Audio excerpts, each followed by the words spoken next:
మన బాత్రూంలో ఇలాంటి పాములు రావడానికి అవకాశం ఉంటుంది. నేనైతే బాత్రూమ్ డోర్ తీసైతే లోపలికి వెళ్తున్నా చూడురి. ఇక్కడైతే ఒక టేబుల్ ఉంది. టేబుల్ వెనకాల నాగుపాము అయితే దాక్కుందని అయితే చెప్పారు. నాకైతే కనబడుతుంది. వీడియో తీయాలి కాబట్టి నా చేతిలో ఫోన్ ఉంది. తర్వాత అయితే ఈ పాము కూడా పట్టాలి.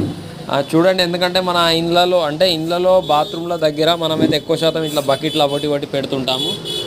పెట్టినప్పుడు బకెట్ల వెనకాల గిట్లా పాములు ఉండే అవకాశం ఉంటుంది. కాబట్టి కొంచెం అయితే చూసుకొని ఉండాలని ప్రతి ఒక్క మా స్నేహితులకు చెప్తున్నా.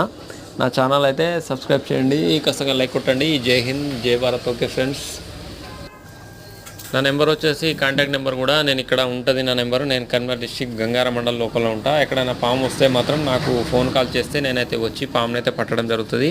పట్టి ఆ పాముని తీసుకెళ్ళి సురక్షితమైన అడవి ప్రాంతంలో కూడా రిలీజ్ చేయడం జరుగుతుంది ఫ్రెండ్స్. ఓకే, నన్ను అయితే ఫాలో చేయండి. నా ఇన్స్టాగ్రామ్ కూడా జలీల్ భాయ్ స్నేక్ రెస్క్యూ ఇన్స్టాగ్రామ్ ఉంటుంది అండ్ ఫేస్బుక్ కూడా ఉంటుంది. జై హింద్, జై భారత్.